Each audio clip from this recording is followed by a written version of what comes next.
at least a quorum of people who are enrolled in the class.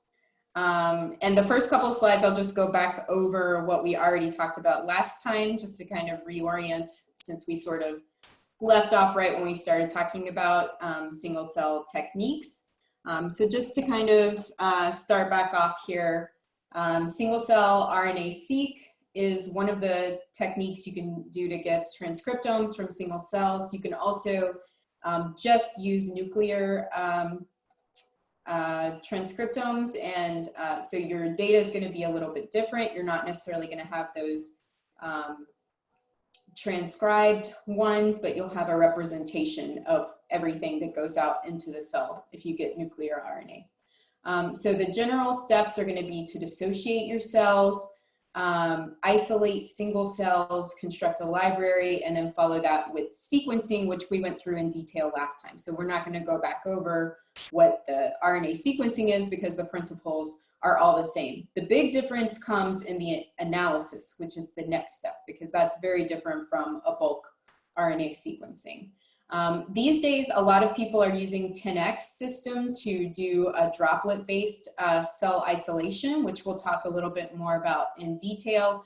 And so that allows you to isolate single cells along with beads that have some barcoding information, which we'll discuss the specifics of.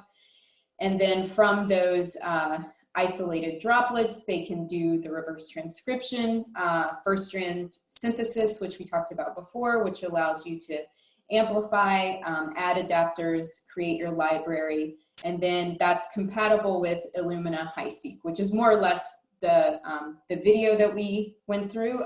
That is basically the Illumina HiSeq process. And then the next step is really fairly different from what you would do with RNA-seq data, because there's a lot more you have to do in terms of the segregating out the UMIs, cell identifiers, getting clusters of cells, and the downstream processing. So there are a couple different methods you can use to isolate your single cells. So again, the 10x is kind of a microfluidics that you can start with a cell suspension, and then you have cells pass through a microfluidics device. From the other side is coming in the beads with the lysis buffer. So these have your barcodes, it traps your RNAs, and oil comes in at the next step, and that really creates a single droplet, hopefully with just one bead and one cell. And occasionally you'll get a doublet. Some of them won't actually have cells in them, but that's okay. And then you can proceed with the 10x. So this is kind of the commercialized version. You can also get cells in suspension using FACS. We had talked, so this is fluorescence assisted cell sorting is what FACS stands for. And we had talked about, you can do, for example, FACS to sort something that's expressing a label, as long as it's expressed on the cell surface, because it's going to be, the fluorescence is going to be on the cell surface. So if it's expressed like in the nucleus, you either need to have the nucleus separated out, or it needs to be expressed on the cell surface. So you can do this for something that has like a GFP, or you can do something where you actually go in and label for live and dead cells. And I forget the exact things that you stain for. It's in some of the papers that we're going to talk about, but you can actually have live cells and you can separate out dead cells so that you don't sequence something that's not a healthy cell. It may bias your samples. And then this, of course, can be passed through the 10x machine, which is more or less the microfluidics design. You can also capture single cells. This is laser capture microscopy. Of course, laser capture microdissection can be used for other applications, but you can also try to capture single cells for downstream 10x sequencing. And so the only drawback here is that you may or may not get single cells when you are doing it based on some kind of label, or just looking at the Nissl stain. So the other thing you can do if you have like a layer of cells, or you have dissociated cells, is you can go and manually pick them up with a pipette. So that's another thing you can do. And in this case, you would also be able to see the morphology of the cell a little bit. It's going to be dissociated. So for mature neurons, it's not like you're going to see the dendritic tree or the axons, but you will be able to see if they're alive or dead, because they're going to look different if they're starting to die. So that's one way to filter out and kind of be choosy about what kinds of cells make it into your downstream analysis. For picking single nuclei, you simply just lyse the cells, because you can lyse it such that only the outer cell membrane is going to break. You're going to keep intact the nuclear membrane, and then you can do differential centrifugation to pellet it, and then basically you can have that suspension for FACS, or the FACS and then FACS followed by microfluidics, for example. So these are reviewed in this recent paper.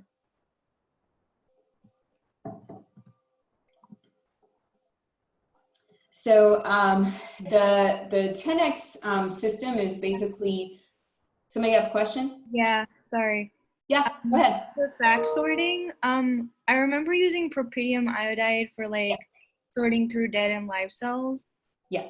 And then here you're seeing that there's this positive and negative cell situation. So is this a new thing, or is it like still you still use propydium iodide? Yeah, so propydium iodide is one, and then I think there's another one for, you can actually label 4 live cells and 4 dead cells and get them set. So I think the idea here is that you may have, in this case, they're only showing green, so they're showing green and not green, but you can have like 2 or 3 channels. I've never used FACS, but my understanding is you could have multiple channels, so you can stain for both live and dead, and you're going to have ones that are positive or negative for one and positive or negative for the other, or maybe even co-positive. I don't know exactly how it separates, but the idea is that you can do multiple labels. Okay. So the commercialized system is sort of based on the idea of drop-seq. So this was described in 2015 by Evan McCosco and colleagues. And so basically this describes this original microfluidics setup. So you have cells in a suspension, and then from another side you have your microparticle and lysis buffer. So this paper, if you're interested, really goes into detail about how they had to design those particles and how they designed the stamps and the UMIs and the cell barcoding. So there's some cool molecular tricks that are described in there if you're interested in some of the really deep details.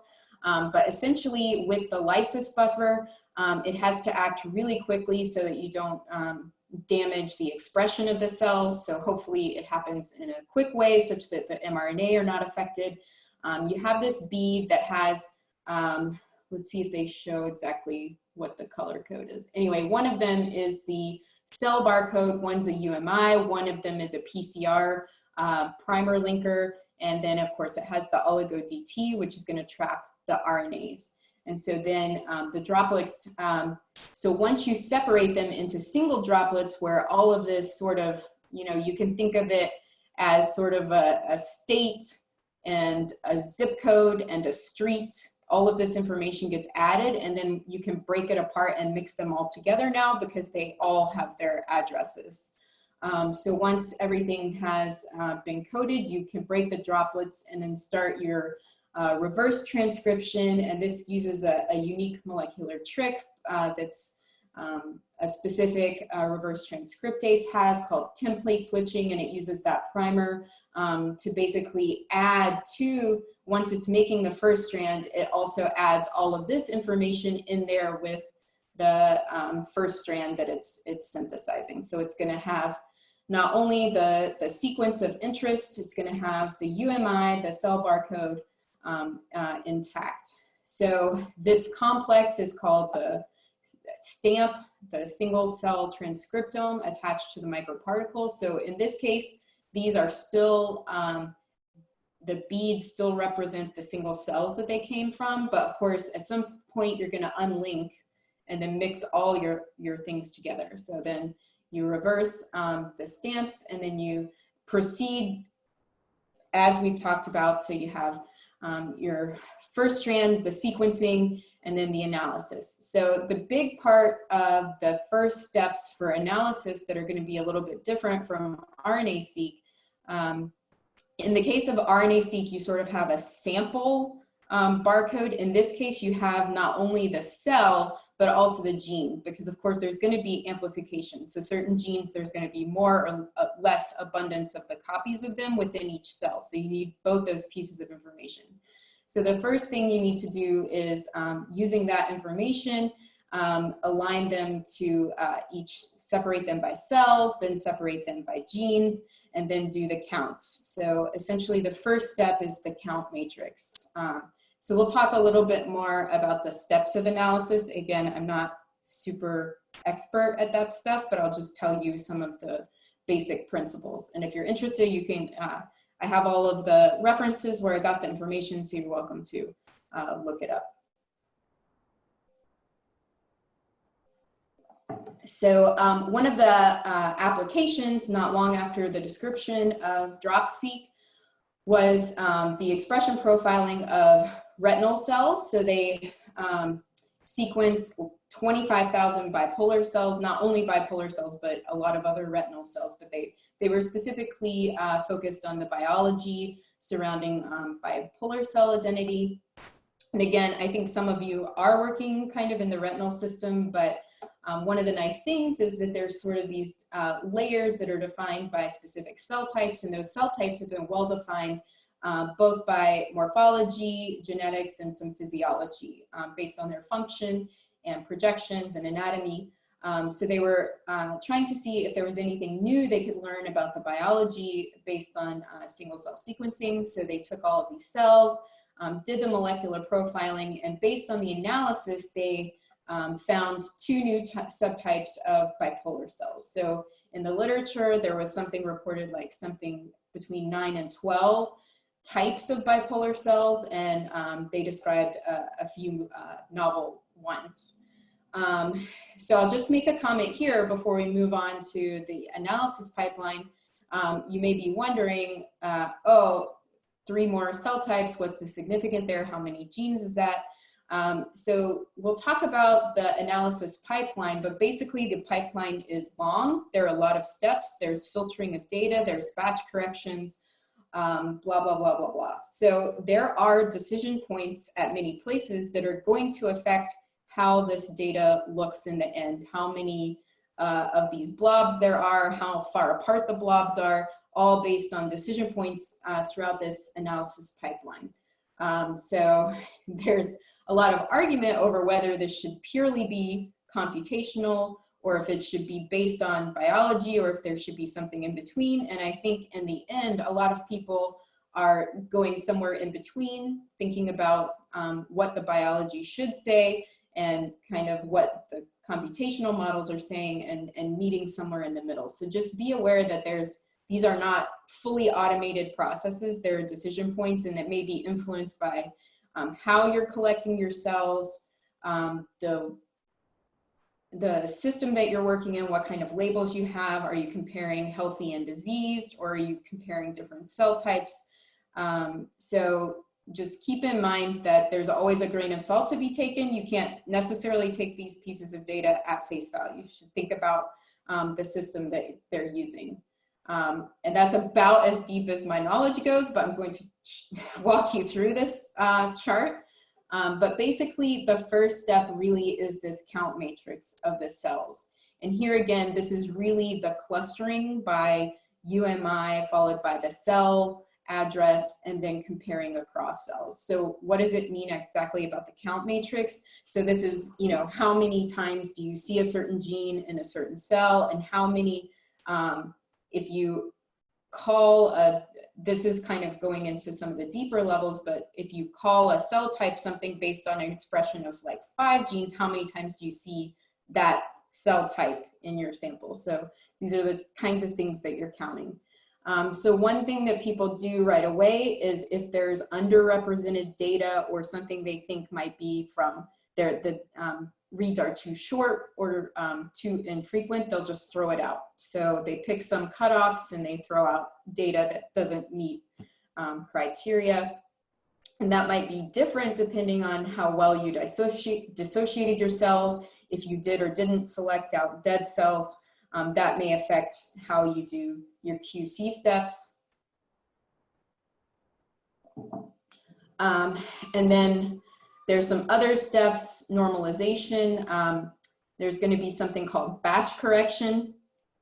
So some of these things that we've talked about can be different at different times. If anybody's done molecular biology, you know, oh, the concentration of something was off, or, you know, my primers didn't work this time, or, you know, I got a lot of doublets because my flow rate was messed up. So a lot of times you'll have data that segregates together because it was collected the same day. So there's corrections you can do computationally to make up for that. And then you get into the clustering. So once you've done all these corrections to the data, that's when you start to say, oh, do I have 13 clusters or 49 clusters? And there are ways to do this. There's something called an elbow plot that, you know, has some sort of bend in it, and at that point is where you make your cutoff for deciding how many clusters you should have. I forget what the X and Y axis on the elbow plot are, but usually it's pretty clear where the elbow is. Sometimes it's not so clear. So again, just places that you can introduce bias into the data based on some computational choices that you're making. And so then you sort of pick the gene dynamics that you're looking at. How many genes do you think are driving expression? And so some of these things can be influenced by how much depth you had in your sequencing. And as we talked about in the previous lecture, how deep the sequencing is depends on how much you multiplexed and how much material you put onto your columns to begin with. So shallow data might not be as good, deep data might be a little better. And then the other thing is, of course, you can do batches. And so there's, I think, some debate in the field over how many cells is enough. And that may actually depend on how many cell types you think are in your sample to begin with. So if you have, for example, the liver is kind of a homogeneous tissue type, you're going to have tons of the same cell. But in the brain, you may have many types of cells.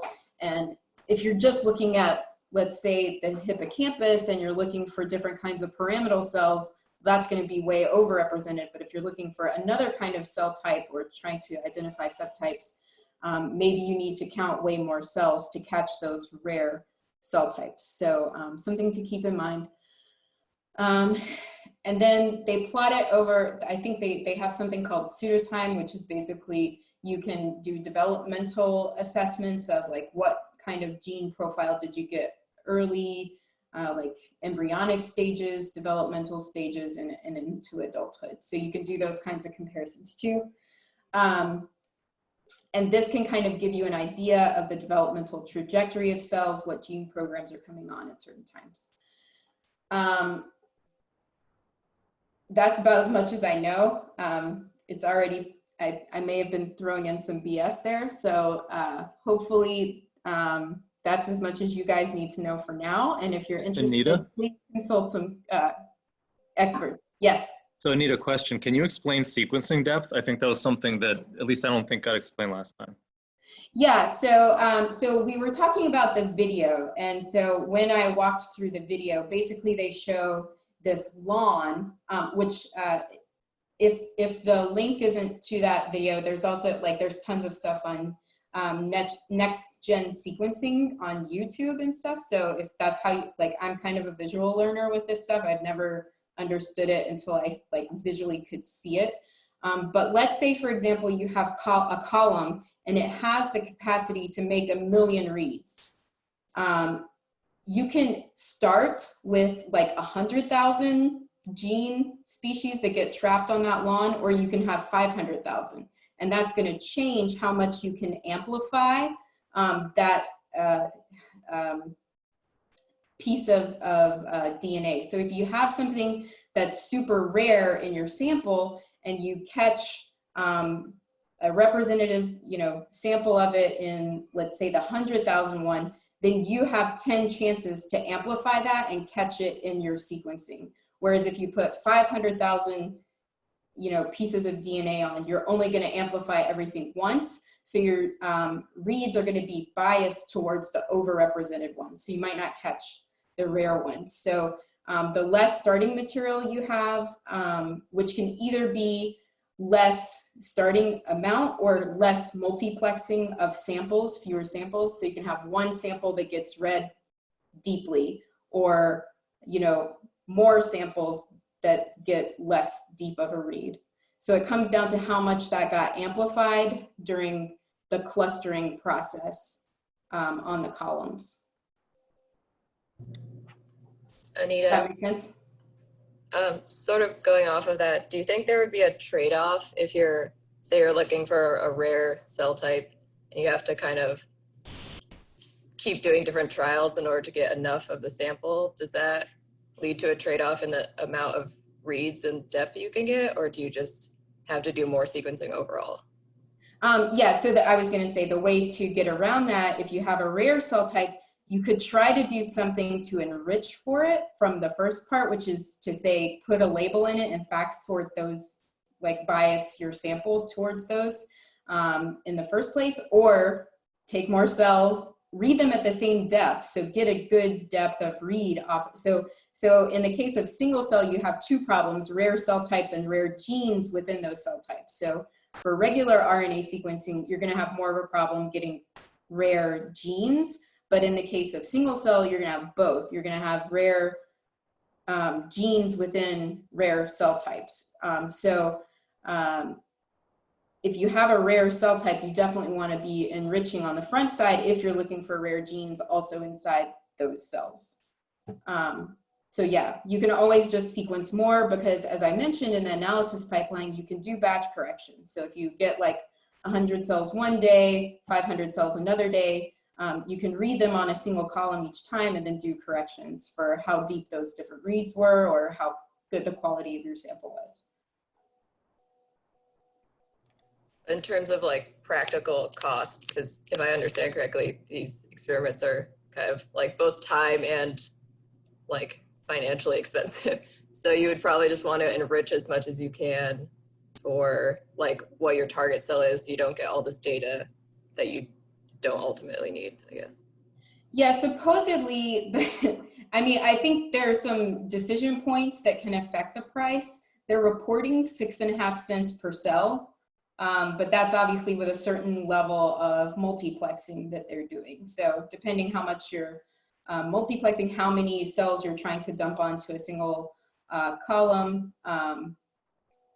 it's going to make a difference.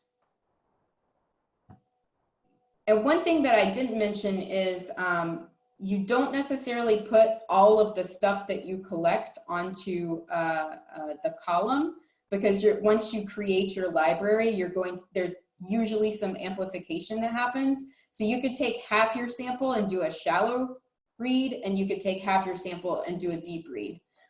So again, and because you have all of your barcoding information, you shouldn't have a problem comparing between the two. So you can do things like that. Okay, so what's nice about some of these approaches is that there are computational libraries. People are pretty open about the pipelines, but again, your pipelines are going to be different based on what kinds of decision points you have, how much filtering of the data you need to do, and that can come back to what the original biological system was, as well as how you collected the sample. So again, a lot of this stuff is open source. This is the website where all of these Python libraries come from, but you're not going to probably be able to just take a published pipeline and apply it directly to your data. There's going to be some things that you need to take into account for your specific data set. Again, disclaimer, I don't do coding. I'm taking the Python class, so I can't give full information about this, but you know, definitely make sure you know what the code is doing to the data so that you know what's happening downstream. So that's all I had for single cell sequencing. If people have other questions, maybe now's a good time. Or if you have, you can always email if you have questions later. I was going to potentially go through the t-SNE plots, but just those are these low dimensional plots that are kind of like this. But I don't fully understand them myself. I just know they're a little bit like PCAs, but they're PCAs with like 2 dimensions instead of 1. So PCA would be 1 dimension versus another, and these are more like 2 by 2 or something like that. So it's basically a way of showing very high dimensional data in terms of which genes are defining each cluster. And the distance between them is, so each of them is usually a cell, and then where you see it on the plot is what genes defined that and how close they are. Closely they're related. So like this one has very different gene expression from that one, and then these all clustered together. So that's why they're colored this way. Based on the number of clusters they got, they color them. Okay, so I'm gonna move on to some other in situ type sequencing methods, and then we'll get into the next lecture, which is the high throughput microscopy and brain clearing. So hopefully I'll get through everything except brain clearing before 11:30, but we'll see. So here's in situ hybridization. So I'm going to talk to you a little bit about MERFISH, which is a little bit like in situ sequencing, essentially. So I'm going to first explain to you what in situ hybridization itself is. So this technique was originally described in 1969, and essentially you take a complementary probe that will be labeled either by something that can be attached to a fluorescent antibody, or in the original ones, it would be a radioactive UTP. So again, described by Gall and Pardue in 1969. I have actually used S35 UTP myself. It's actually pretty easy and robust, but you have to take a lot of precautions to make sure you're not accidentally becoming radioactive. And a lot of people are really scared of radioactivity now, so nobody's really using these methods anymore. There are color metric ones, MBTB-SIP, beta-gal based ones. They still have some nasty chemicals that are involved, but one nice thing about S35, for example, P32 was another one that was used. I think there's a third one that I can't think of right now.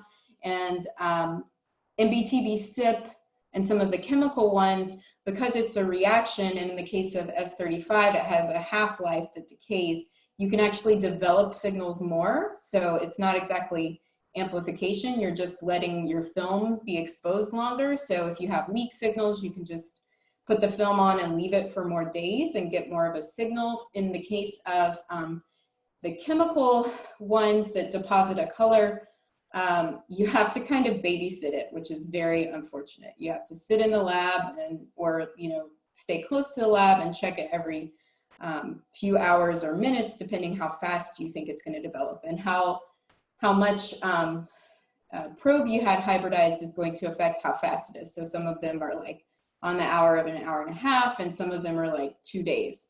But you can take pictures at any time point, so you can go back. But nowadays we're mostly using fluorescence probes that have little epitopes on them that we can attach antibodies and visualize, similar to immunolabeling. And like immunolabeling, you can either have kind of direct fluorescence, or you can amplify the signal.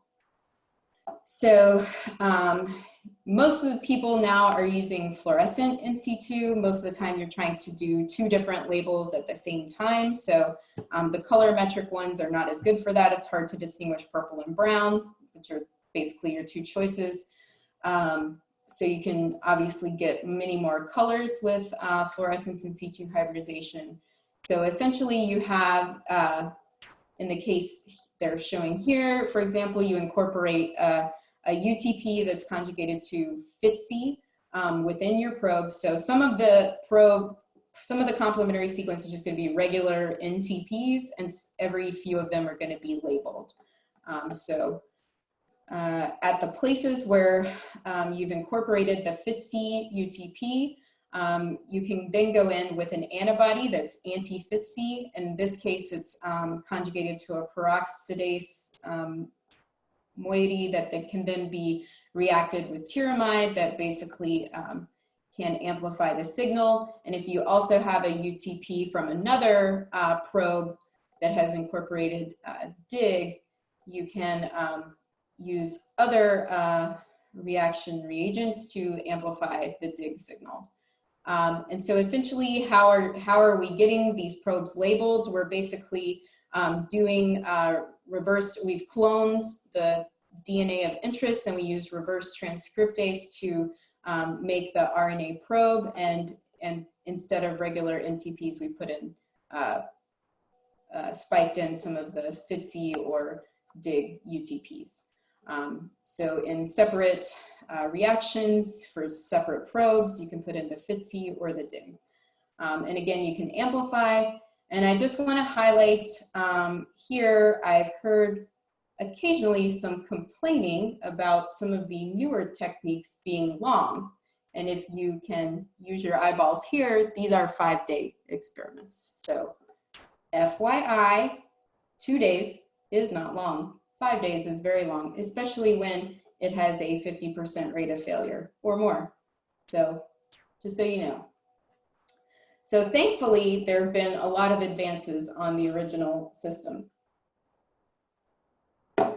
And in particular, a juggernaut in the field, of course, is at Albert Einstein, Dr. Rob Singer. So he and his lab have made a lot of contributions to cellular genomics field, and also the microscopy that needs to be done to be able to visualize single molecules in cells or in tissues.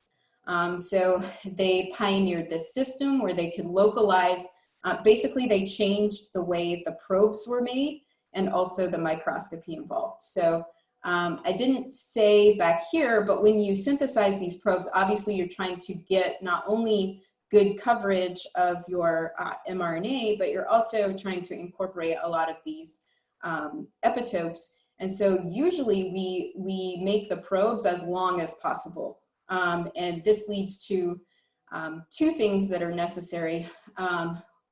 One is that you have to use a high temperature for hybridization, and then we almost cover the entire CDS. So these probes end up being like 1,000 to 2,000 base pairs. These are much, much shorter. I didn't have time to look up the exact length, but it's definitely not thousands, it's maybe hundreds or even down to, I think, 20. So maybe it depends. And another thing that you can do is actually use different parts of, so in the case of old style ISH, you would see, only where you got really the full length CDS, but here you can actually go against different pieces. So this has also led to some other advancements like catfish, where you can look not only at the mature RNA, but actually at the initiation of transcription sites, at the actual DNA. So you can see not only RNA that's being trafficked to the cytosol to be translated, you can also see where transcription initiation sites are. So these were really pioneered at Einstein. And this led to sort of the beginnings of the ideas of using barcodes actually in situ. So we've talked already about barcodes in the sense of giving an address, but here you already kind of have an address. So what you're actually using the barcodes for is a combinatorial code to, so we already know where everything is. So we're actually using sort of bits to describe which RNA that color came from. So here they have, these small codes, and they can actually be small enough that they would as they amplify along, you can have multiple different mRNAs that are bound to their specific probe. And then as you amplify parts of this tail that bind to the colors, whether or not they fluoresce in a certain channel gives the barcode that lets you know which gene it came from. And so this is a pretty fundamental advance in terms of then the next technology, the next couple technologies that I'm going to talk about. The first thing I'm going to talk about isn't really related to the barcodes, but it is related to the idea of using a really small probe.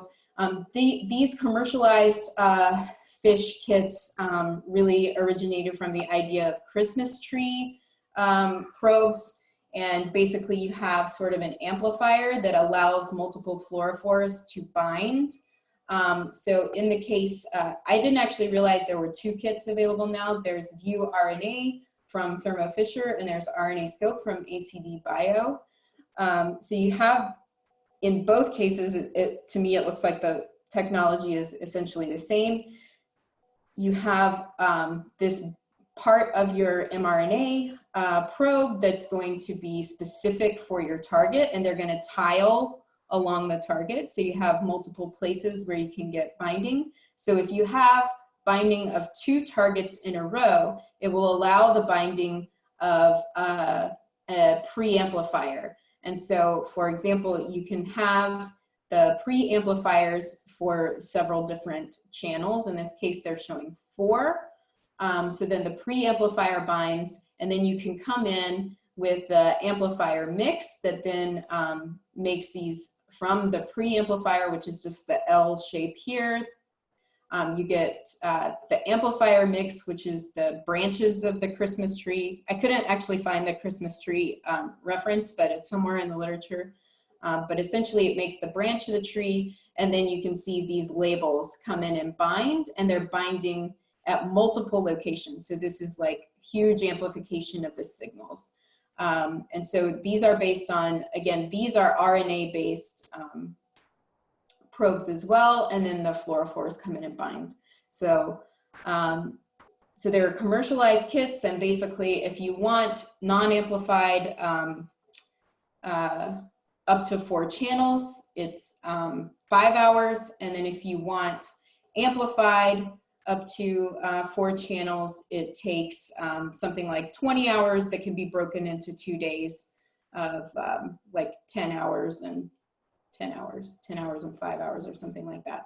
And then there are also ones, you may recall that we talked about being able to cleave off these amplifiers. So there's another kit now from RNAscope that's high-plex, where basically you can go in with up to 12 original targets, and then based on sequential rounds of the preamplifier and amplifier mix, you can get, you can image 4 at a time, but because you're cleaving them off and then going back and labeling other ones, you go back to the microscope and obtain the next image.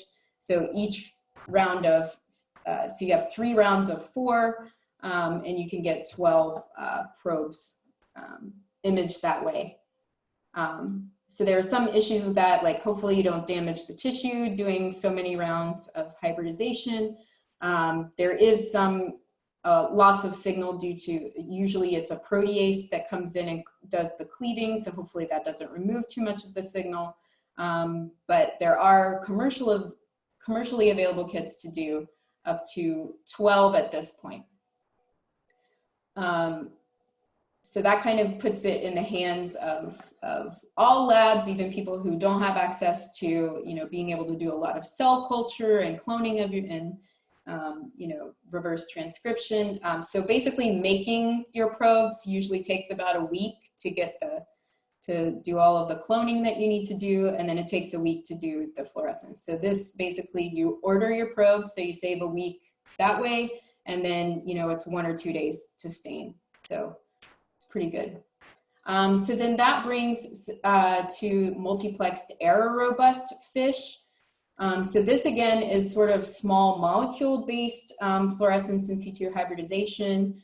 But in this case, they're taking advantage of this idea of putting the barcodes on, and they're making, again, sort of bits out of these little tiny RNA species are now becoming bits. And as I had mentioned, you can get these tiny RNA probes that are going to tile along an RNA species. So in this case, they actually have probes that in this case, they may actually, they're so small that they may be binding to multiple places on an RNA. However, they've basically got a certain number of these bits that they're expecting for a given RNA. And whether or not a certain small chunk of RNA gets bound, if it does bind, you get a 1 because you can read it out. If it does not bind, you get a 0. And based on the unique barcode, that gives you the sequence. In the original case that they had reported, and this is not in mature neuronal cells, this is just in cell cultures, ones that were conducive to this type of repetitive staining. They got up to 1,000 RNA species. In mature brain, it didn't work out that well, but this is, in theory, the number you can get that has this handing distance code 4. And so this particular, this describes how they're setting up these bits, how long the RNA has to be, and how many they need to get error-robust fish, because you can imagine sometimes you're going to have a mistake in the code. Either you're going to have something bind where it shouldn't, or you might not cleave off the signals completely. So basically there's a minimum number that you need to read out per gene that allows it to be multiplexed as well as not have those errors that we talked about. So again, it just basically, you go through and you put on, in this case, they were only putting on 1 fluorophore, and then it's basically cells in a dish, and they wash everything off, they cleave, they restain, and then put the dish back. So in the case for brain tissue, is a little bit more difficult to adapt this technique. And then obviously there's also the potential that you could use multiple channels at the same time. So in this case, it was just 1, but then, oh, I made this slide poorly. So basically to adapt it to brain tissue, there were a couple of things that were challenging for that process. So in tissue, especially adult tissue, there's a high autofluorescence and non-specific probe binding to some proteinaceous and lipid deposits in the brain. This problem is a problem for any type of fluorescence. And so I think it's interesting, some of the tricks that they use could probably be applied to any type of staining you need to do. And we'll talk some in the brain clearing section, because some of these are based on the same principles. You could actually clear brains for non-3D imaging that can help for any type of staining, because it's going to lower the background. So the background, there's something called lipofuscin that I think has come up in some of the talks when people show images. So it's just these pieces of crud that are on tissues that are just globs of protein that everybody knows about. There's less in young tissue, there's more in old tissue, and it's going to basically bind all of the probes that you put on. So usually you can tell it's lipofuscin because it comes up in every channel, the same exact size and shape spot, and it's not necessarily colocalized, it's like this tiny piece of junk that's not supposed to be there. So there are some ways to suppress that, and there's also ways to clear it out. So basically what they did was they put a gel matrix on very thin sections of tissue. For in situ, it's always important that the tissue is very thin. In this case, I think they were using 10 micron thickness. You can do 5 to 10 microns. And the idea is that you're slicing really within a cell. So a cell is thought to be, some of the smaller ones are like 20 microns. So you really want to get within a cell to get access to the RNA inside of it. And then basically there's a clearing technique, and we'll talk about the specifics of different clearing approaches. But essentially, you can see this is what it looked like when they did the fluorescence imaging on uncleared tissue, and here's what it looks like after clearing. So you can see that all of that non-specific crap is gone.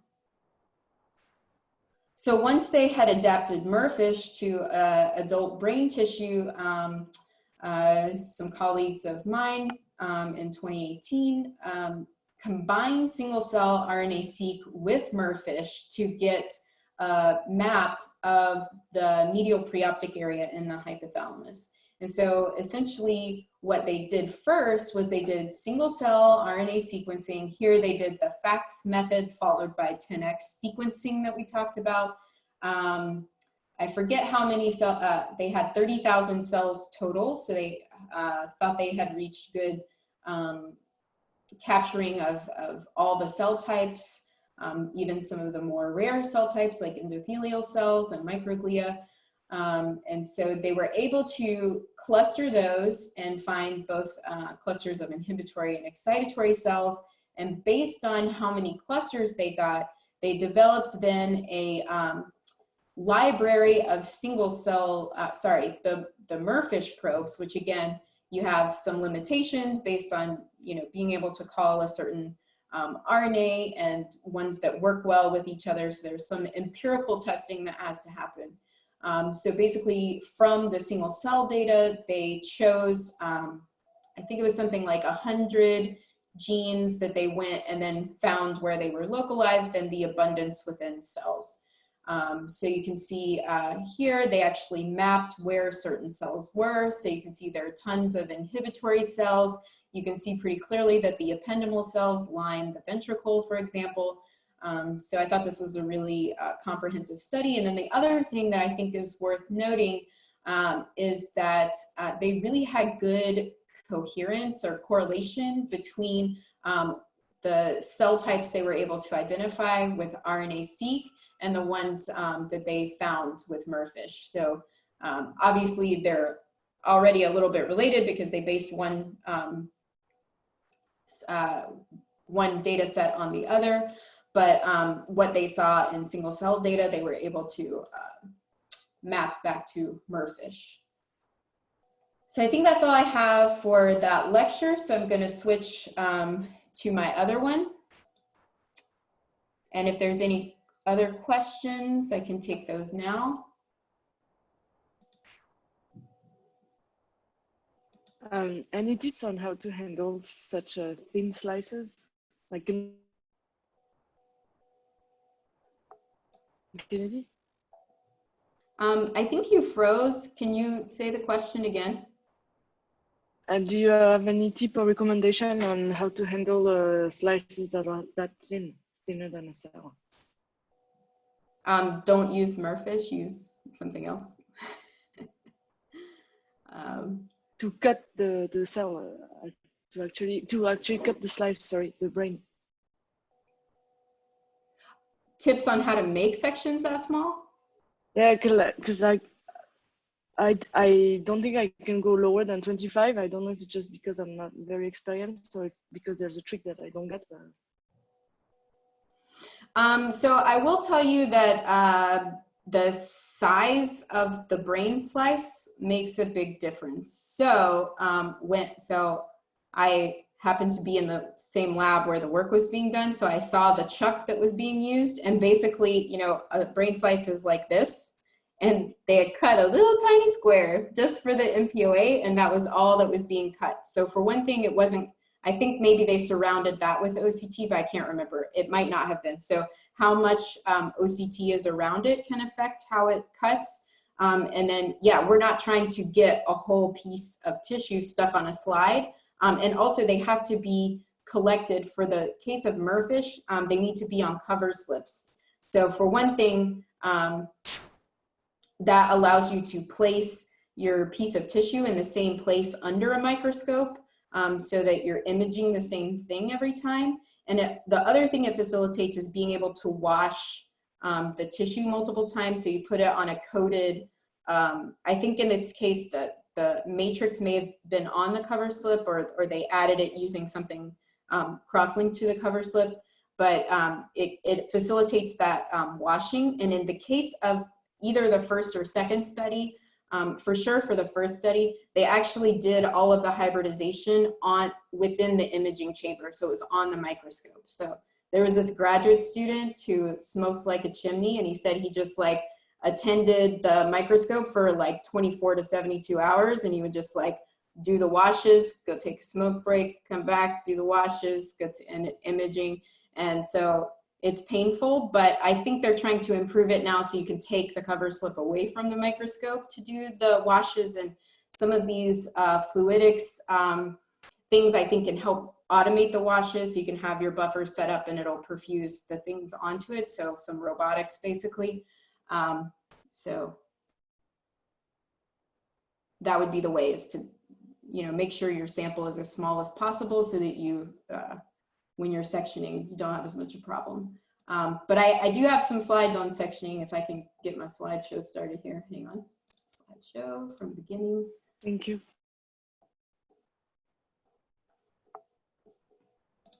Do I need to reshare?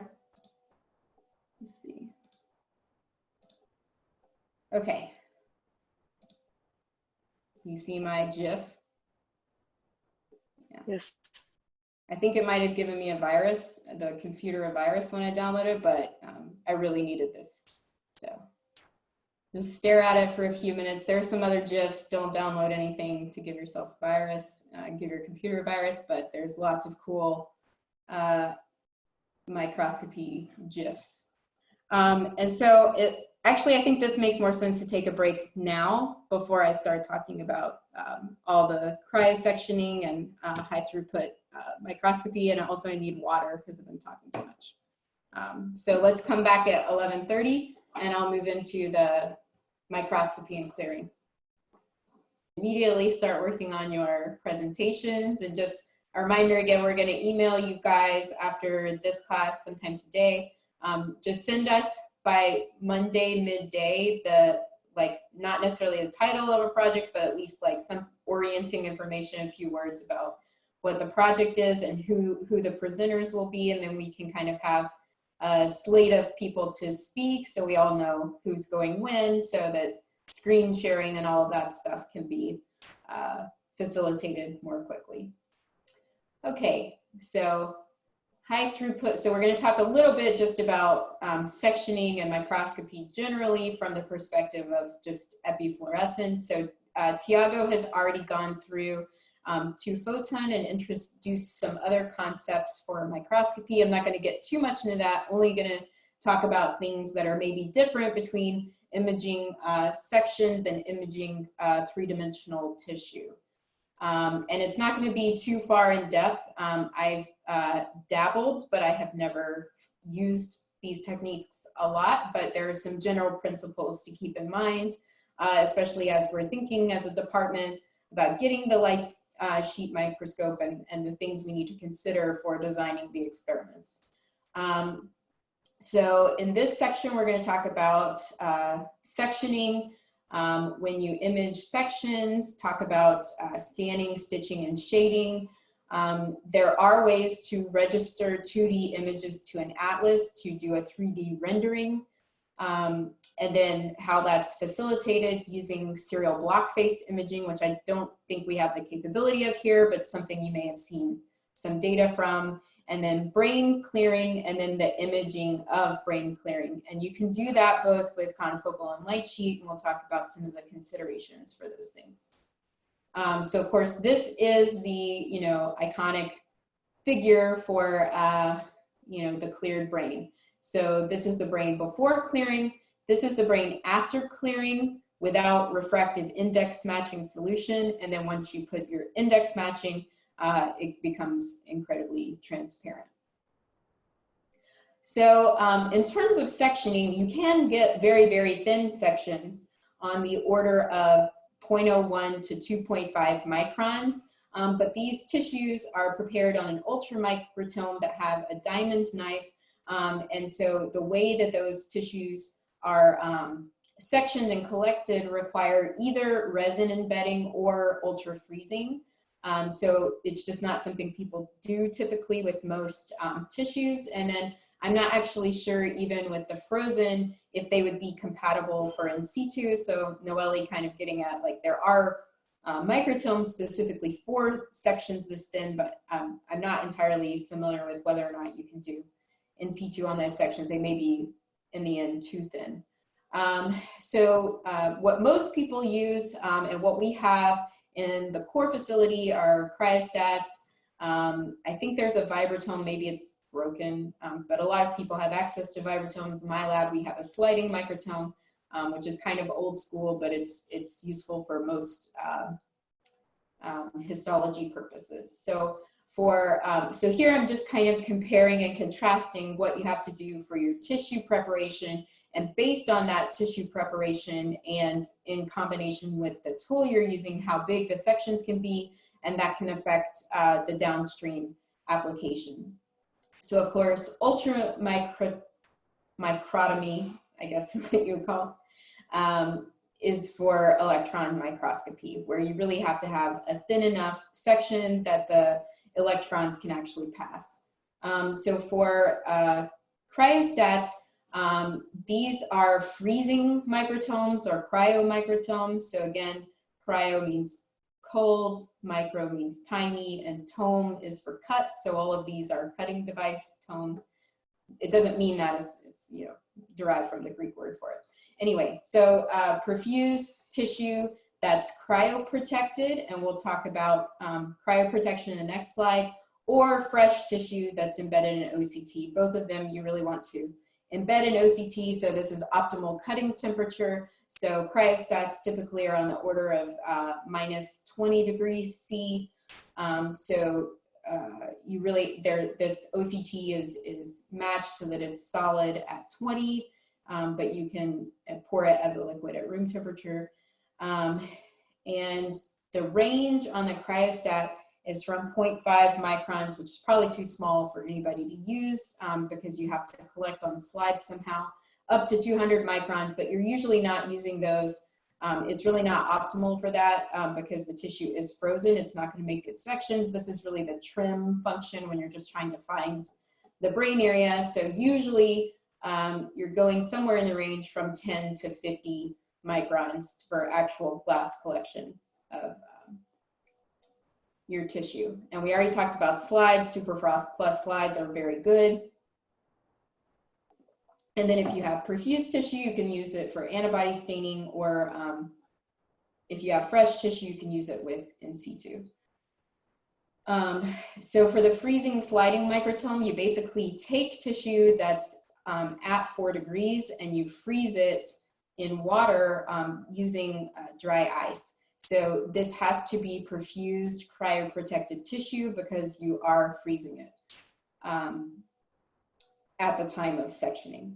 And the range here is from 1 to 60. I haven't had good collection of tissue under 20 microns for an entire brain section. So I would recommend a minimum of 20 microns. And this can be used for antibody staining or visualizing fluorophore that you've expressed in the brain. And then vibratomes are, again, you have tissue stored at 4 degrees, and then you can embed it in agarose, a gel block, and then you have a vibrating blade that goes over it. So if you use tissue alone, it's usually going to damage the tissue. So you really need to embed it in an agarose matrix. And then the range here is from 10 to 500, but I've never seen good sections less than 50. And really people are usually using around 100 microns for these. So either for whole brain reconstruction of larger thickness tissue. And then I think you can use a vibratome for fresh tissue, for example, if you want to make acute slices for physiology, but in this case, I'm really talking about downstream histology applications. So those are just some comparisons of different ways to section your tissue. And then you can either do, for example, a floating stain or a slide mounted stain. People have strong opinions one way or the other, but in general, if you do a slide mounted stain, you can use less antibody. So that's usually what drives it, is how much am I paying for the antibody and how much do I have? So maybe you want to think about a slide mounted as opposed to doing floating histology. So what is, so by the way, I went whole hog into the recommended, like the artificial intelligence slide design. So some of them are a little crazy, but just amuses me, and I've been in quarantine. And so I apologize if they're all over the place, but it brought me some amount of joy that it forced these formats. Like, for example, in the previous slide, in the previous slide deck, I had something where I had 2 categories of something for genomic DNA, and it automatically put a human and a mouse over them, even though I wasn't doing human versus mouse. I was like, whoa, PowerPoint's inside my brain. But anyway, I digress. Cryoprotection and snap freezing. So why do we need to cryoprotect? Well, basically it comes down to the fact that a lot of the solutions we're using are aqueous. And of course, as we all recall, water molecules are form this crystal lattice structure, and it's actually less dense as ice than it is when it's in liquid water. So if you don't cryoprotect tissue, you can get ice crystals inside your tissue, and that will cause holes. And then when you section it, those holes flatten again, and then you have damage in your tissue. So a couple of different ways to get around that. One would be snap freezing. So you can snap freeze directly on dry ice in an isopropanol dry ice slurry or in liquid nitrogen. And this freezes so fast that the water molecules don't have time to organize into the crystal structure. It also has the added benefit of stopping the action of proteases and nucleases. So for example, if you want to do in situ, hopefully your RNA will be better preserved this way. After perfusion, you can sink your tissue in hypertonic sucrose washes. And this will actually remove some of the water. So the water will migrate to the hypertonic solution out of your tissue, and that will prevent ice crystal formation when you do freeze it down. So again, usually this is multiple rinses. So you have to make sure that you've done enough such that one of the funny things, I didn't realize this would happen, but if you put a brain into hypertonic sucrose, it floats. So a good way to know if you've gotten some of the water out is it sinks into the sucrose. So you want to sink it down usually twice. Some people do 15% followed by 30%. Some people just do 2 30% rinses. Either way, just make sure you've done a sufficient job, because you'll still have ice crystals if enough water hasn't exited the sample. So a little bit of humor, lab ice is not for personal use. No dry ice bombs, no. You heard it from me, don't do that. Don't remove your warts using the dry ice. And do not make any cocktails, no. You heard it from me, I told you not to do that, okay? I did not give you these ideas, and you will not do them with the lab ice. Okay. Moving on, totally serious from now on. So microscopes in the Kennedy core, I haven't used too many of them so far, but we have epifluorescence, something called an Image Express, AriScan confocal, Brucker multiphoton. And then the one that I use most, especially for high throughput imaging, is the Zeiss Axioscan. So I'm going to talk a little bit about that before going into the brain clearing. So this is what an Axioscan looks like. It has 25 trays that can hold up to 4 slides. So the full capacity is 100 slides. There's a complement of scanner, laser lines. I think they're laser lines, yeah. Sometimes they're lasers, sometimes they're LEDs. I forget which this one has. But essentially you can do 3 fluorophores. There are a bunch of different fluorophores it's capable of imaging, but when you start putting them together, there are some issues there, which Tiago talked a lot about in his lecture, so I'll let you go back there, but basically it has to do with the overlap in the waves of emission and excitation and emission. So you definitely want DAPI if you're doing high content microscopy. This one is capable of 10 to 40x for this scanning. It does a 5x for just localizing your tissue. And so I forgot to say, this also does light microscopy. So one thing that's cool, if you happen to actually have 100 slides, if you have a color on the tissue, it can actually automatically detect your tissue.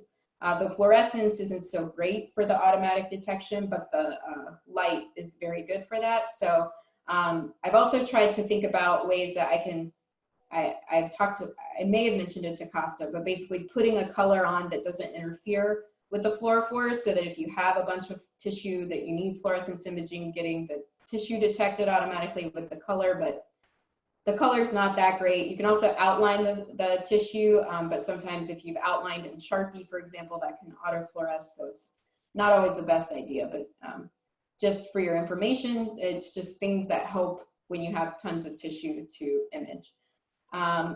It can do 10 to 40x. The resolution, I found this on the specs on the web, so I'm assuming it's probably the same as our Axioscan at Einstein. The resolution for the 10x is 0.44 microns per pixel, so that's plenty for me. So I don't have any reason to do more than 10x, and then that way you can actually speed through your imaging. So if you don't have as high a magnification, there's fewer tiles within an image, and so it can go through a lot of tissue faster. So for me, I've always found that 10x is plenty resolution. So once you start taking these images of whole brain slices, what are you going to get? Well, sometimes, so you have these tiles. And so within the field of view, if you only have a single field of view, you don't notice as much. But when you start to stitch these together, you really start noticing the shading of the tiles. So Costa has some good algorithms for us, basically some background subtraction that's due to autofluorescence and things like that for the specific cameras. And so basically he can apply this algorithm, and then there's also, I found a good blog from like a microscope imaging core person where they showed how to do it computationally in ImageJ. You want to take care to pay attention to the shading, because you will see these boxes. Sometimes it's not a big deal, but depending what kind of measurements you're taking, it might affect it. So then there's also, you want to have good stitching. So I couldn't find a very good fluorescent stitching. I think actually Tiago showed one in his, but basically you can have errors where between two adjacent tiles, you couldn't line them up properly. And it's a bigger deal with fluorescence because you're stitching based on DAPI, but then you have your signal that you're actually measuring. So that can be a big problem. So as you're tiling, for example, in the Axioscan, and if you have an Axio imager that allows tiling because it has the motorized stage, I don't think Jean's scope has the motorized stage. You want to make sure that you have some kind of overlap such that there's not like a gap, so that you can't align the two side-by-side tiles. So again, you want a good reference signal so it can make smooth matching of the underlying signal, because you're going to have sparser signal from like the green or the red. So you want your DAPI to be what you're using for the reference signal. And then of course, because you've put all the actual Axioscan is deciding where to take your tiles because of what you've told it, it can do automatic stitching of your individual tiles. You can do it if you have sections like that you've imaged on Jean's scope. You can do it using a macro in ImageJ. So one of the things I was going to do was talk you guys through how macros work, but I think we'll just go through the brain clearing stuff, and then if anybody has questions about different ImageJ macros, blah, blah, blah, you can always email me and we can maybe put together a little session for people who are interested outside of the class. So that's tiling, stitching, and shading. And then once you have two-dimensional full slices, which this is what those are going to look like, and these are nicely stitched, these have good shading correction, what you can do is register them back to an atlas. And so registering them to the atlas, the 2D section, is not necessarily that difficult by itself, but then making a 3D reconstruction has some different challenges. So basically you can morph this two-dimensional data onto three-dimensional data, and then how frequent your samples are, how thick the samples are, that's all going to affect making that 3D representation. So again, there are plenty of people that have pipelines for doing this out there now, Python, MATLAB, anything you can dream of. A lot of them are published with papers, or some of them are on GitHub repositories and that kind of thing. But again, the nature of your specific samples and how much segmentation you want for any downstream analysis may be specific to your particular stain. But basically on Allen Brain Atlas, there's this mouse brain common coordinate framework that you can download. The last time I did it, I think it was in MATLAB, but maybe they have different ones now. And basically once you map, you have to first match the coronal sections to the coronal atlas section, and then basically put them in sequence. And then the next step, if you want to actually use ImageJ or MATLAB or whatever it is, to tell you how many spots, for example, are in a particular brain area, you have to be confident that the atlas is segmented and that you can segment your original image within the region. And it can do it automatically, but you probably have to troubleshoot a lot to get one brain done. And then once you know what the pipeline is for your particular application, it can be automated. So for example, I'll just say a few words about this particular image. So you can see you have spots, which are the neuronal cell bodies, but then you have different levels of autofluorescence behind them. And also you have these projections off of them. So computationally, that's not necessarily that easy. So you have to kind of play with, you know, Gaussian blurring and water shedding and, you know, thresholding for, you know, the signal to noise within the tissue that you have, how much autofluorescence is behind it and how intense your signal is, so that it can pick out individual spots. So like here, there may be a slightly different threshold than like picking spots here that are among all of this autofluorescence. So these are things you have to optimize based on the staining you have. So this, for example, is probably fluorescence from some sort of tag that obviously is going to the membrane, but is also expressed in the cell body. If you have in situ signal, for example, you're mostly going to be biased towards the cell body, but then it may be much more punctate. So you may want to do some blurring to keep the spots within a single cell, or segment based on DAPI. So just, I don't want to get into too many details now, but that's the type of thing that you need to think about when you're doing automatic cell counting. So one thing that came out maybe, I think around 2012, so 2012 wasn't when step tomography was described originally, but it was when they made some improvements to make it much faster and available to a wider audience of labs. So STEP is for serial 2-photon tomography. So you guys have talked at length about 2-photon. Obviously there's high resolution. And in this case, they have incorporated a microtome blade such that they image a section, and obviously you'll get a certain depth into the tissue with your imaging, and then you slice that off and make another image that has a certain depth. And I believe this is what they've used for, if you happen to look on the mouse brain connectivity atlas, this is how they're collecting the data. And obviously, because you're sectioning the brain and imaging it, it's much easier to register because it's much more uniform. You've taken the images in series. You don't have to do any kind of aligning because it's already in order. So it's a lot faster.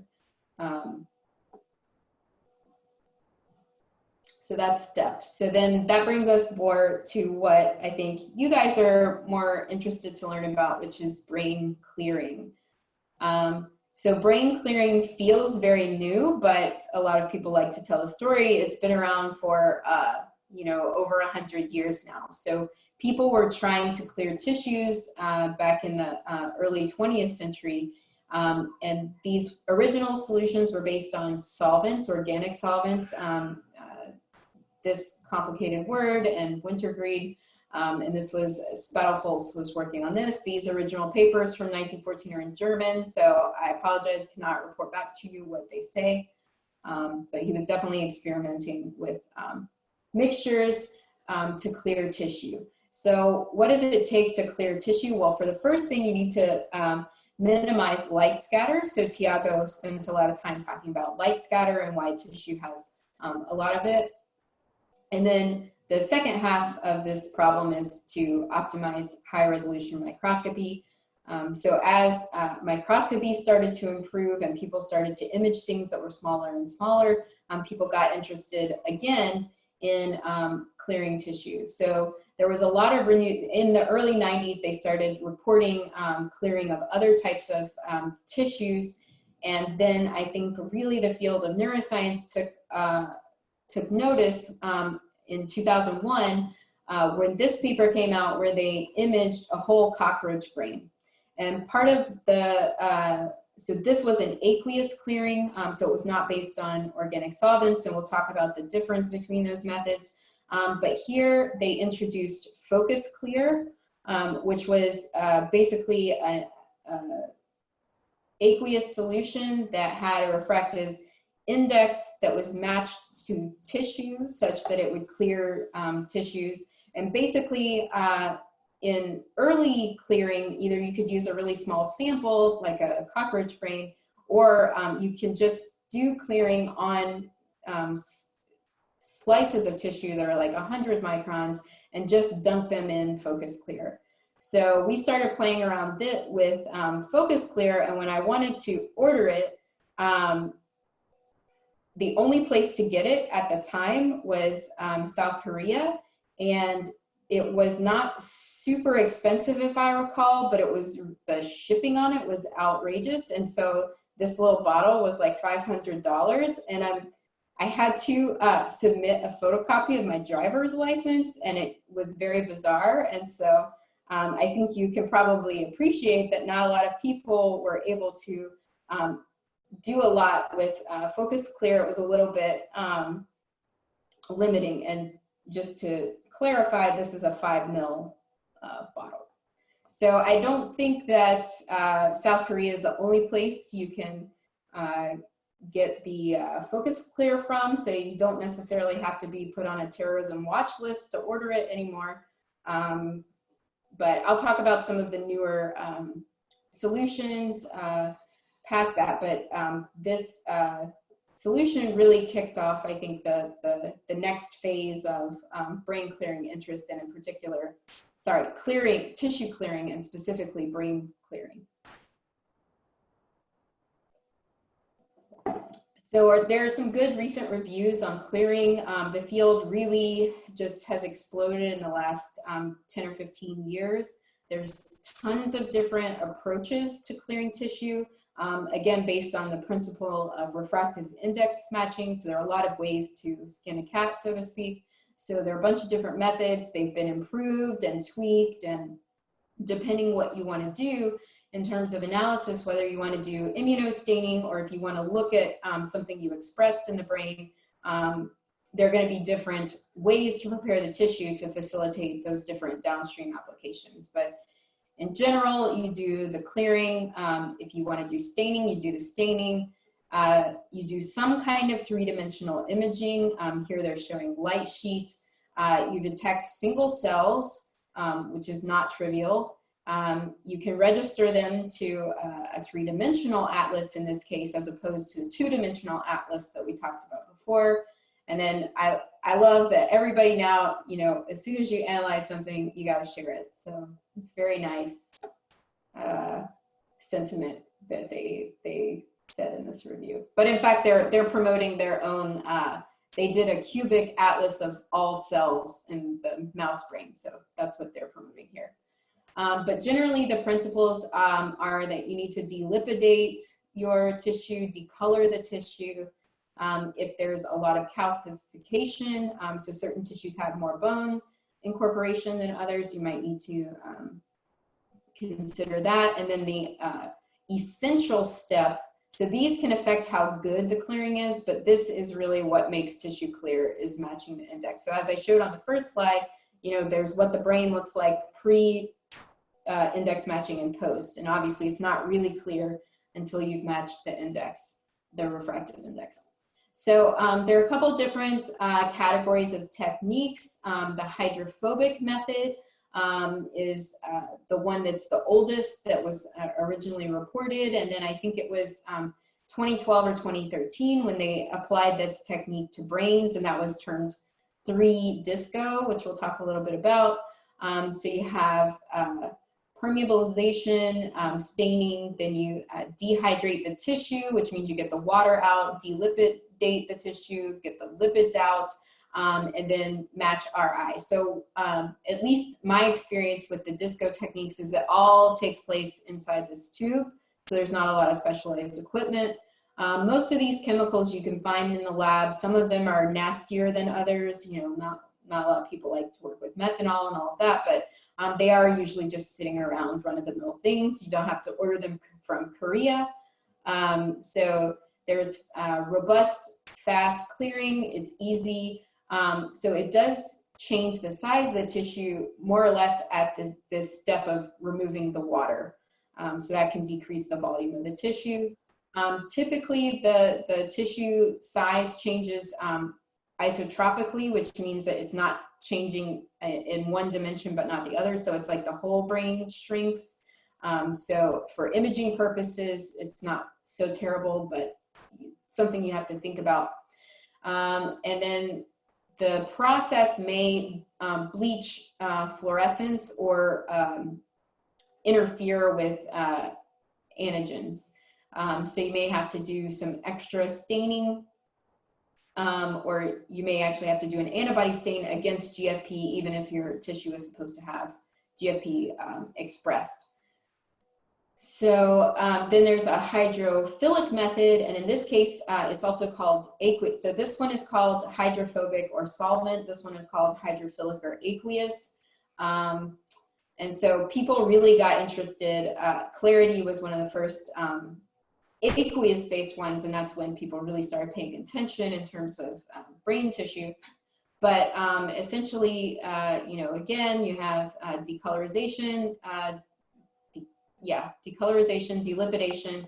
At that point, you do staining, and then you can either do index matching or expansion, and we'll talk a little bit about expansion microscopy.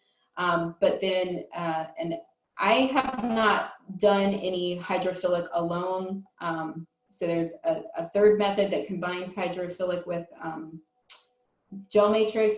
So I don't know if this all takes place in a tube or if there's specialized equipment, I'm just not sure. And then for a hydrogel-based method, there's a lot of specialized equipment that can be used, although some of the next-gen applications of the hydrogel one, you don't have to have that fancy equipment, but you still have to do some rigging up of things. But basically, you have some kind of gel that you introduce either through perfusion or embedding in a matrix or both. Then you do active or passive delipidation, and this is done in what's more or less an electrophoresis chamber. So you can do this at room temperature or 37 degrees with or without current. So that leads to some of the variety of techniques. And then you can stain it and then do index matching again. Again, the index matching is the essential step. Or you can expand it because it has a gel in it. And we'll talk about expansion microscopy separately. So For these, some of the hydrogel-based ones have been used with SM fish and some of the other techniques, multiplexing.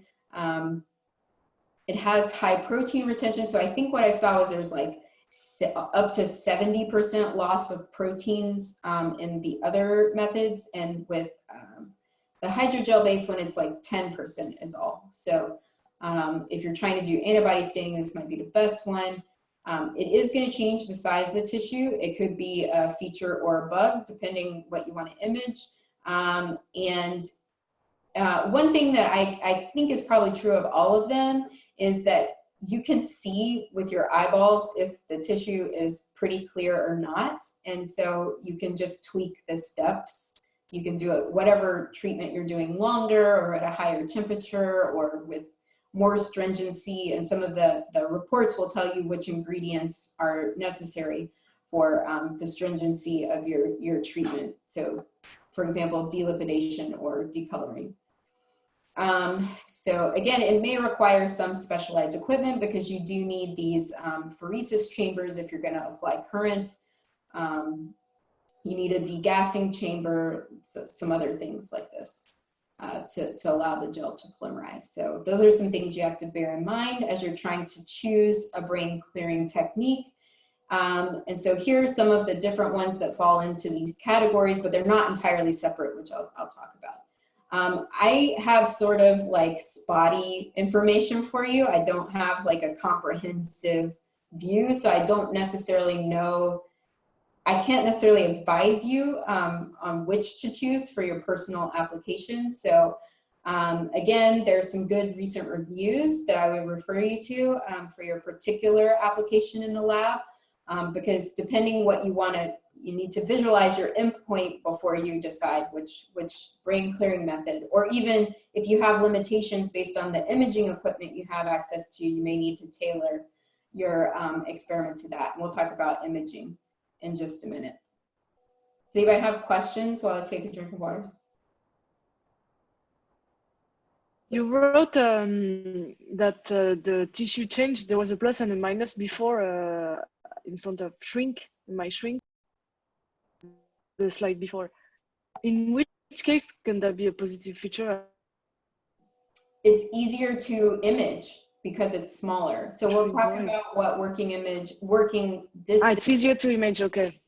Yeah, the working distance of your objective is going to limit, not necessarily limit how big you can image, but if you have a huge piece, you may need to cut it. And then anything that you cut into pieces is going to be harder to stitch back together. Or you need to, if you image to a certain depth, then you can flip a sample and image it the other direction. But again, you may have introduce some differences that are hard to stitch together. So it may be a plus to actually have a smaller piece of tissue, and then you can image it all at once and get all the data. So I forget the amount of, with the improved Disco, Disco Plus, I think it's 10% shrinkage. Some of the other ones are like 30% shrinkage, I think. But that can be a good thing if your microscope has a short working distance. I have a question, Anita. Yeah. Is there any technique on the horizon that would allow you to do in situ hybridizations or sequencing in clarified tissue? Yes, supposedly the hydrogel-based ones are best for cross-linking and preserving mRNA. And I think there's a Silverstrack et al. 2016 did the small molecule fish staining, and I think that was with the SHIELD protocol. So there's definitely reports out there. How easy it is, I don't know, and what pieces of tissue they're using, I don't know. So my guess is that it's not a whole brain. It's probably a blocked portion, what we call a tissue block. So just like either a slice of tissue or even just like a little dissected cube. So, but yeah, definitely there are. Thanks. Okay, so we'll go in depth for iDisco. So these are the solvent ones that are based on some of the more nasty chemicals. And of course, they remove the water, so they shrink your brain tissue. So original protocol was 3-disco. There's iDisco, which I'll talk about. There's ultimate disco. Apparently it's ultimate because it shrinks the tissue the most, which is, I don't know why that's good, but it is. And then if you recall, we talked about VHCs, which are VHVs, anyway, nanobodies. We talked about those in the first lecture. The V-disco is optimized for nanobody staining. So the advantage, as I told you, nanobodies are small, so it's easier for them to penetrate into tissue. So obviously, when you have a situation where you have a shrunk brain, the smaller the antibody, the better. So just for your information. And then the hydrophilic / aqueous techniques are scale, scale S, ab scale. So ab scale is for antibody staining with scale, CD brain 2, cubic, and then cubic has a bunch of different applications. I think I have a slide that I didn't finish on cubic, but I think this one is different because they actually did like a screen essentially for compounds. So I think they have the most flexibility because they sort of had some pros and cons that they were looking for with the reagents they were using. So it may be the most flexible in terms of adapting the this last C is for cocktail. I'll tell you about all the acronyms. I couldn't fit them on one slide with this handsome picture of scale. So hydrogel is the aqueous solutions with the addition of this acrylamide, usually acrylamide matrix. So that's clarity, and then a new form of clarity that doesn't involve electrophoresis packed / PARS, which I'll talk about. And then I alluded to switch shield, which is the one that Solostrak et al. Used in conjunction with RNA in situ. So we'll talk about a few of them. Again, I don't have like a good comprehensive like high level view, but this review is very good. So I think if you have specifics in mind that you want to know about, it was very good. So first I'll talk about iDisco. And again, the original was 3-disco, 3-dimensional imaging of solvent cleared organs with immunolabeling, and then the plus means they improved it. In this case, they were improving how much the brain shrank. The buffers are relatively simple. There were two. So one thing I like about disco in particular, which I was not able to find as easily for some of the other techniques, was they have all the solutions and protocols and troubleshooting tips on this informational site. The only special equipment you might need is a chamber to hold the solution. So in this case, you have to have it in the index matching solution for the imaging part. So you need a chamber to hold your tissue with the buffer. So they have 3D printing instructions for that on the information website. It's easy, it's compatible with some immunolabeling.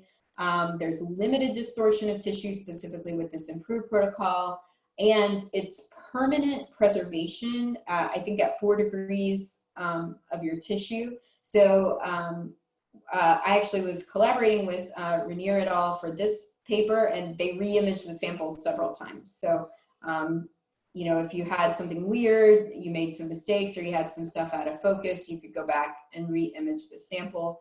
I think it will also allow you to do a second round of staining, but I'm not 100% sure of that. It may affect fluorophores, but again, this was actually a fluorophore. I don't know if this was antibody amplified or not, but this was like chanorodopsin YFP that was expressed here, that's imaged here.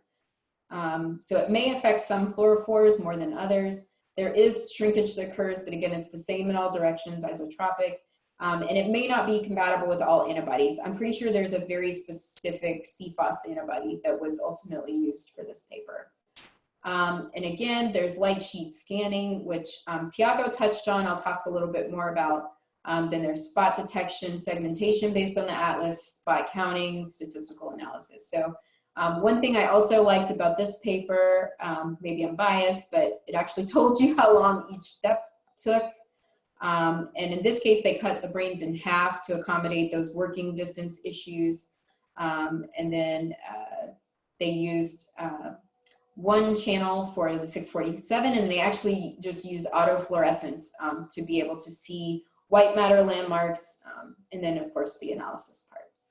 So that's just an introduction for iDisco. And again, as I mentioned, all of the steps that occur are done in a 50 ml tube. So no big deal, just order some 50 ml tubes and your reagents and you can start, assuming you know how you're going to image your tissue. So scales is the original scale protocol with the addition of sorbitol. This solution is based on urea, so this is the aqueous one. For the aqueous ones, there's no loss of water, and for this case, there's not additional infusion of water, so there's low tissue warping. So in this case, for the scale S protocol, they actually did their imaging, and then they actually cut the same sample and went back and were able to do electron microscopy. So of course, then they compared it with some of the other methods, scale S compared to cubic, compared to 3-disco, CDB. So they're essentially showing the fluorescence versus with, I think this is with index matching versus not. And so they're showing they have high signal to noise with scale, but of course, all the papers, you know, the conclusion is that whatever they're reporting is the best one. So this method can preserve ultrastructure, but there are high concentrations of urea, so some proteins will be lost. And again, this is one that's included in the like 70% protein loss compared to the hydrogel. I wanted to just mention cubic because it does seem to me that it may be the most adaptable. So maybe it's the most useful for different types of applications, but it was actually, this person's group is the one, the review article I read was written by the last author from this group, so they didn't actually list any cons for cubic, so I don't know what they are. I assume, you know, all of them have their pros and cons, but then the thing is that you have to keep in mind, you can do certain tweaks to get around those cons too, because you know, if they report well enough what they're doing with their solutions, you know, you can always get around certain drawbacks. So this cubic is clear unobstructed brain or body imaging, cocktails, and computational analysis. In this case, they took sort of an unbiased approach. They just sort of looked at different chemicals and what their properties were in terms of decoloring and delipidation. So cubic, so I mentioned a bunch of different cubics, so cubic L, cubic R, cubic X. L is the one that does more delipidation, so maybe a certain sample type would need more of this. The R is refractive index matching. And then cubic X is, I was gonna report the cubic X, but it uses a hydrogel, so it's not actually distinguishable from the clarity-based techniques. But it's compatible with the expansion microscopy, and the X doesn't stand for expansion, it stands for 10x expansion, so tenfold larger tissues. So if you need to expand, cubic X is compatible with that. It has the advantages of aqueous techniques in that it preserves brain structure, and then it's compatible with a lot of staining procedures. They didn't say there were any cons, so I'll get back to you if I ever find out what the cons are.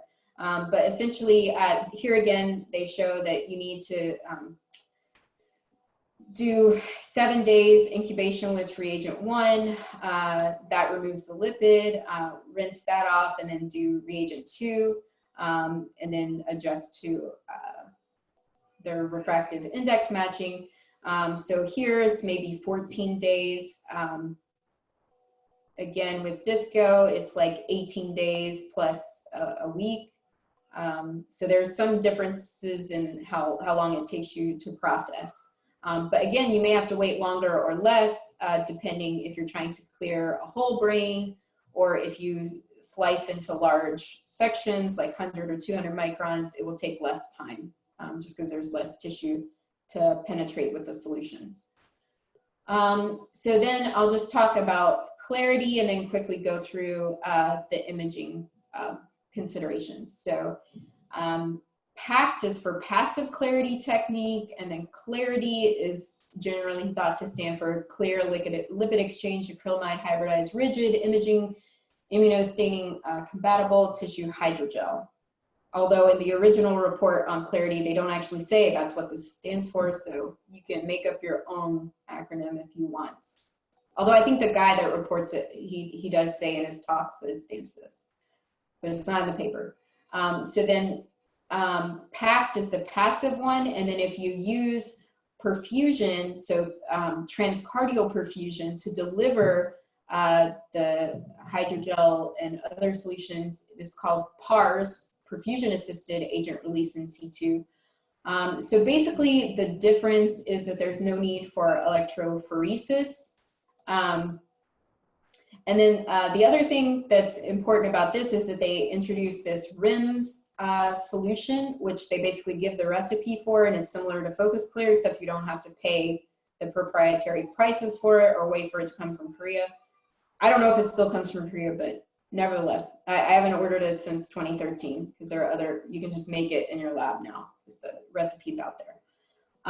So in this case, you can either attach a cannula to the brain to perfuse the solution through, which is, again, it's the hydrogel with paraformaldehyde. So in the other, I should clarify, in the other techniques, you just do perfusion as you normally would with PBS and PFA, and then you do the solutions after. In this case, you can perfuse through your hydrogel so that the hydrogel is inside the tissue, and then you make a matrix by pouring the gel over. In this case, there's like continuous perfusion using this head cap, or you can do continuous perfusion transcardially.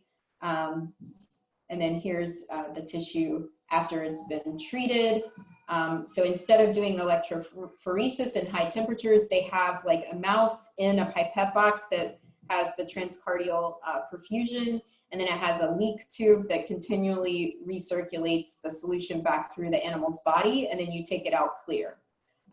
So I'm not fully 100% sure I understand everything about that, but you can do it. And it doesn't need phoresis, it doesn't need high temperatures.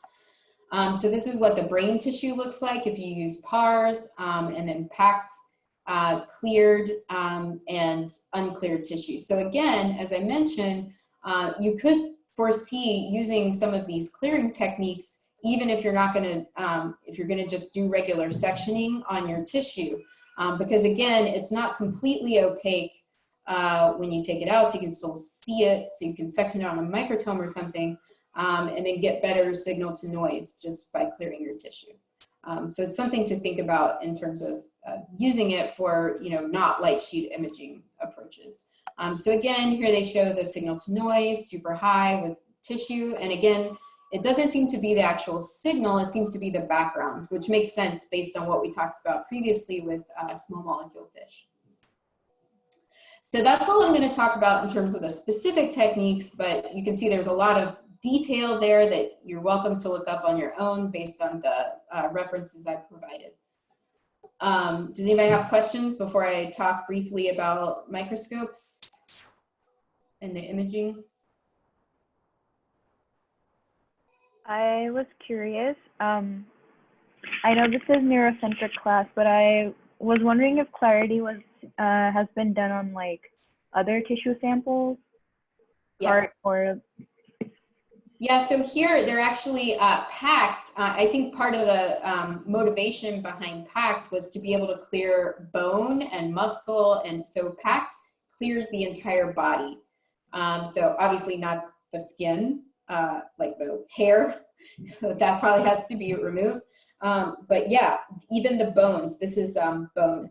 And so liver, I think they've been doing, and as I mentioned, You don't necessarily have to do these pre-steps. If you have focus clear and you have a tiny section, you can just dunk it in focus clear, and the refractive index matching, because your tissue is so small, it will just, if you leave it in focus clear for like up to hours, or some of these other solutions, even a thick piece of tissue will eventually match and be able to be imaged, if not with entire clarity, with much lower background than you would normally get. So that's one thing I hope you guys understand. You don't have to go to all the trouble of all the steps, because the essential step is the index matching. So if you have like 200 micron, so if you were, for example, recording from a brain and you had like a slice and you wanted to look at something, you could just put it in clearing solution and take it to a confocal. You don't even need a light sheet, because it's going to be a small section. So that's what I'll get into now. If there's no more questions, I can talk a little bit about the objectives. So here again, you want a good working distance. And so for the ARI scan, I actually checked this out because I was thinking about just clearing pieces of tissue and looking by ARI scan, our actual scope. And it's around 2 millimeters, but you have to consider if you need a chamber to hold your refractive index matching solution, you're gonna have to incorporate the thickness. If it's like a cover slip or a chamber, you need to incorporate that into the 2 millimeter. But if you had like a 100 micron section of tissue, you can easily clear it using just rims or focus clear and put it on the ARI scan. Of course, you have to talk to Costa. He might not be happy about having solution chambers under his scope. So, which is part of why I didn't move it forward any more on it. But certainly there's enough working distance with the scopes we already have to do some of the thick sections. So if you just want to look at a section of cortex or a little piece of hippocampus or hypothalamus, you could potentially do it on the ARI scan and do nothing other than just index matching solution incubation. So this paper, this again, my personal experience with focus clear is what inspired Yo Isogai to develop another solution. So again, Viviana Grodnar's group introduced RIMS. Yo introduced something called OptiView. He did not like the name Yocus Clear, which is what we had suggested he call it, so that his name would be in it, but it's OptiView is what they settled on.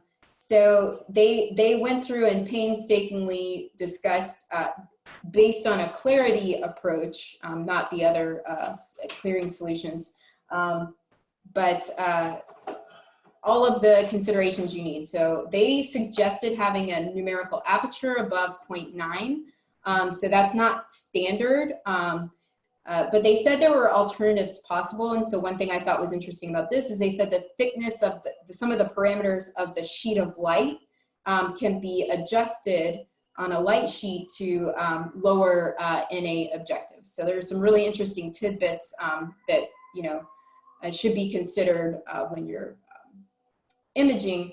And then again, we've talked a lot about refractive index. Most objectives are for water or oil. Oil is a little bit different from water refractive index, 1.33. So you obviously need to get closer to what tissue is, which is 1.44 to 1.5, cleared tissue to be clear. So again, in this paper, they actually talk about not only the solution, but and again, by itself, if your tissue is less than 3 millimeters, all you have to do is dunk it in the solution for a few days. So it's capable of clearing that, but then also the refractive index, they describe how to change it. So if you have differences for your particular tissues, the RI, again, it's within a range. This one has an adjustable one. They also talk about the computational requirements that are necessary, which is good because they say you don't necessarily need a solid state hard drive, but they talk about what kinds of storage capabilities you need, because we're talking about terabytes of data essentially. And then again, you want to make sure whatever solution you have isn't going to damage your objective. So you might need a separate objective that's only for a light sheet, or only for, cleared tissue, because there are other things you might use light sheet with. I have a visitor, sorry. So that's more or less what I wanted to say there, but just keep in mind, I mean, the working distance is really the main thing you need to think about, because the whole mouse brain is big. It's 8 millimeters by 14 millimeters. So essentially you may, I mean, cerebellum doesn't do anything anyway, so you don't need to image it. That's a joke. But basically you can also image one hemisphere at a time, or, you know, cut the tissue to match the working objective. Or if you are able, get a super long one. And I think maybe we don't have time to talk about, babe, I'm working. So one thing, we might not be able to talk about the expansion microscopy, but I did want to quickly talk about light sheet microscopy here. It's also called SPIM, single plane illumination microscopy. Tiago touched on it, but basically the innovation here is that you can more or less across a whole plane of tissue get confocal level you know, specificity, because you're imaging orthogonal to the excitation plane. So the emission is going this way, excitation this way. So you can see the difference with light sheet versus wide field, where you get all this autofluorescence, and then for confocal you don't get that, but now you can basically get the same level of resolution with light sheet. Less photo damage, and it's a high, you can obviously do this very quickly because you're illuminating entire plane of tissue. So they just went through and compared a lot of them, and then obviously one of the things we've been talking about is the working distance in particular. So particular commercially available light sheets. Turn the TV on that. Yeah. So you can look at all of these parameters if you're shopping. But then I'll just briefly say, to wrap up so we don't go over, expansion microscopy, they showed this, it's like blowing up a balloon. So basically you use the same principle of clarity of linking to a gel matrix, then you digest the bonds between the matrix and the tissue and start pushing in, I think it's like aqueous buffers, I forget the details. But basically you can take something that's like 20 nanometers and blow it up. In this case, in brain tissue, it's usually about 4 times. So you can start to use non-high resolution microscopy on things that normally you would have. So there are a lot of applications. There's a good review here that I was going to go through that gives sort of the pros and cons and downstream applications. So I apologize I didn't have quite enough time, but I definitely recommend this review if you're interested. And I'll give the slides to Luke to post so you guys can look through it if you're interested.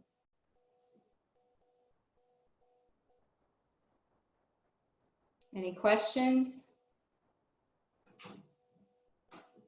All right. Mama, I don't Come say goodbye. Bye. Say good luck on your project. Goodbye. Good luck. Say good luck. Good luck. All right. Go away. May you turn on the TV on that? Just a minute.